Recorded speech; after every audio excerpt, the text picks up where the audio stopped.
This topic is chronic obstructive pulmonary disease, otherwise known as COPD. COPD is a progressive, irreversible lower respiratory tract condition. Regardless of how a client develops COPD, there are usually two defining characteristics. The first is alveolar enlargement. Remember, the alveoli are important when it comes to gas exchange. This is where gas exchange is actually going to occur within the lungs. The alveoli contain alveolar sacs that are mostly separated from each other. Now, the lungs are very elastic in nature, and this elasticity is what is important when it comes to promoting gas exchange within the alveoli. When tissue damage occurs to the alveoli, especially the elastin protein that's found within them that helps them to stretch, this can lead to that alveolar enlargement. If we look at this image on the right, we see that the alveoli has become enlarged, and this enlargement of the alveoli reduces the surface area that's available for gas exchange to occur. This leads to air trapping. Essentially, oxygen doesn't enter into the bloodstream as effectively, and it's much harder to get rid of excess carbon dioxide. The second feature of COPD is this inflammation and increased sputum production that's found within the airways themselves. Once again, if we look at the image on the right, we see this inflammation or this inflamed airway like a bronchiole. With this inflammation of the airway, we get swelling, and this swelling is going to slowly begin to close that airway itself. Along with increased secretions and mucus production that happens in the presence of inflammation, this can lead to airway obstruction. COPD can lead to hyperinflation of the lung, which can depress and flatten the diaphragm, which is a very important respiratory muscle. And we'll talk a little bit more about the implications of this in later slides. Let's talk about some of the common causes of COPD. One of the first things that you would normally think about when it comes to COPD is exposure to tobacco smoke. This is one of the most common modifiable risk factors in the development of COPD. Other external factors that introduce irritants into the lungs include prolonged exposure to air pollution, as well as any occupational exposure to respiratory irritants. This can be chemical fumes, smoke, or dust. Alpha-1 antitrypsin deficiency is a genetic condition that can also contribute to the development of COPD. This protein that is synthesized within the liver usually helps to protect the lungs from damage caused by inflammation. Therefore, when we have a deficiency, we have decreased protection of the lungs. Lastly, any history of recurrent respiratory illness in children, such as asthma, bronchitis, or pneumonia, can also lead to scarring of the lung tissue, which increases the risk for the development of COPD later in life. Clinical features of COPD focus on the development of hypoxia over time, as well as respiratory complications that occurs from that remodeling of the alveoli and the airways. One of the most common symptoms of COPD is going to be dyspnea, or difficulty breathing. Because COPD is a progressive disease, initially the client may only have exertional dyspnea, meaning they get short of breath after periods of exercise or normal activity. As lung function declines, clients begin to develop dyspnea when resting. Therefore, their physical activity decreases, which can also in turn affect further lung function. Wheezing may also occur. Again, if we think about it, we have that swelling of the airways as well as the presence of those secretions. So as air is trying to move through such a small space, we get that high-pitched wheezing sound. Chronic cough is common in these clients. Initially, these coughs may be non-productive. However, with additional inflammation to the lungs, we get this increase in sputum production, which will eventually make these chronic coughs productive.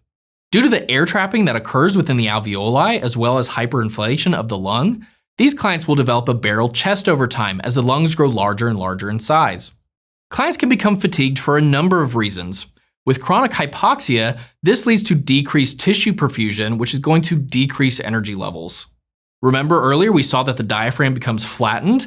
This decreases the function of the diaphragm itself. This leads to the use of accessory muscles within the chest as well as the abdomen in order to maintain adequate respirations. Extremity clubbing is something that occurs over an extended period of time. Essentially, if we think about it, the capillaries within our fingertips and our toes are very small. So as we become hypoxic, we don't get enough oxygenation to those parts of our fingers and toes, which can lead to the body remodeling that area and growing new blood vessels.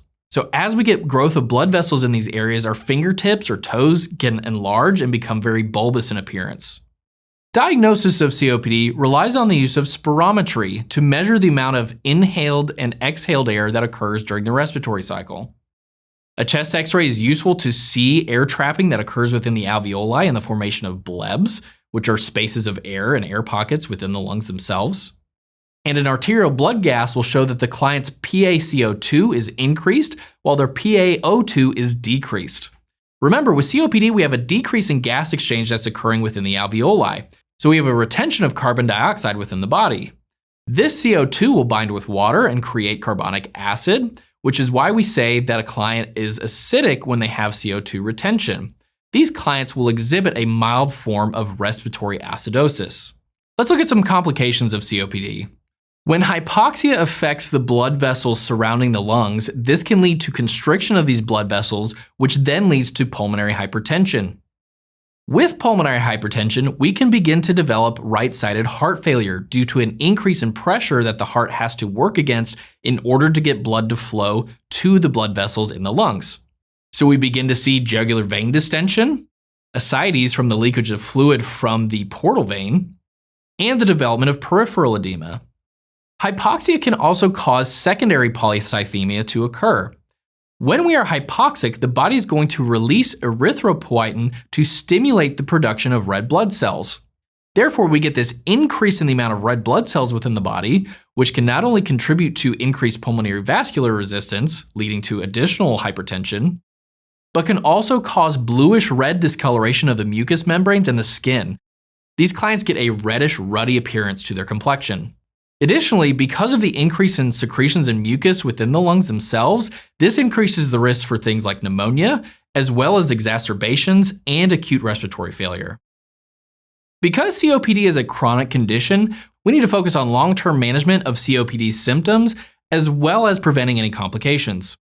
For clients who smoke, we should encourage smoking cessation, as this will reduce the amount of irritants within the lungs. Inhaled long-acting bronchodilators such as salmeterol and tiotropium should be given to help open the airways and allow for airflow to occur within the lungs.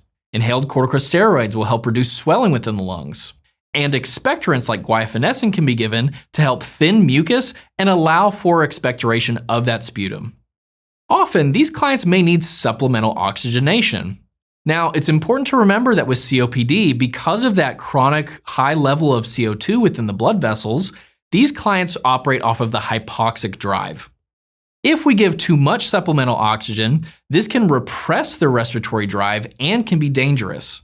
Usually, it's okay to keep these clients' oxygenation anywhere from 88 to 92%, which is going to allow for effective oxygenation. When it comes to applying supplemental oxygen, it's important to try and establish the client's baseline in order to make sure that we're not giving too much supplemental oxygen, which can overpower their respiratory drive. Once we've established this baseline, we can titrate oxygen to try and maintain this baseline and keep the client at this level.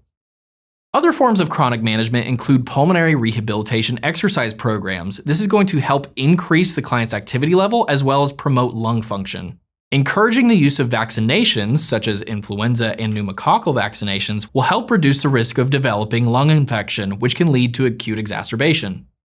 And in extreme circumstances where the lungs have really hyperinflated, the client may need lung reduction surgery in order to promote the function of remaining lung tissue. When a client with COPD has an acute exacerbation, it's important that we give short-acting nebulized bronchodilators, which again will help to open up the airways within the lungs. So we can anticipate the administration of albuterol and ipratropium to help achieve this. Oral or IV corticosteroids may be started to help reduce the swelling and inflammation that's within the lungs. Antibiotics are usually started as an acute exacerbation is usually brought on by an infection. If the client is really struggling to breathe, we may begin them on BiPAP, or they may need to be intubated in order to maintain respiratory function. It's important to teach the clients effective airway clearance techniques. So let's talk about each one of these briefly. Percussion and vibration is a technique that's used against the client's back in order to help loosen secretions from the walls within the airways, which will help clear those secretions.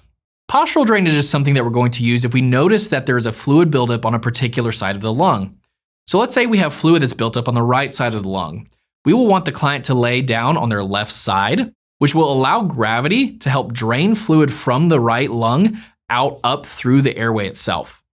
Huff coughing is a technique that's described here on this slide, and is going to be a technique that uses the abdominal muscles to help clear secretions.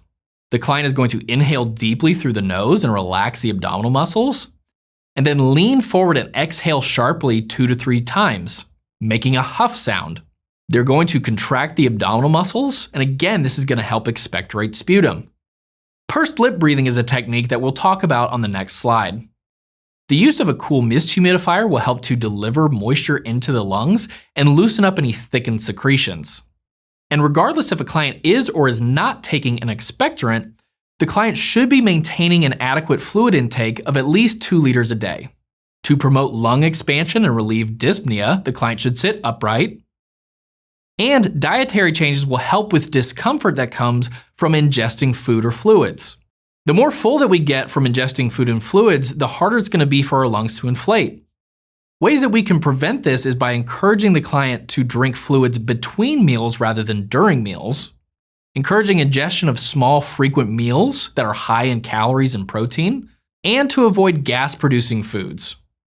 Pursed lip breathing is a technique that's going to increase the positive pressure within the airways and help open them up.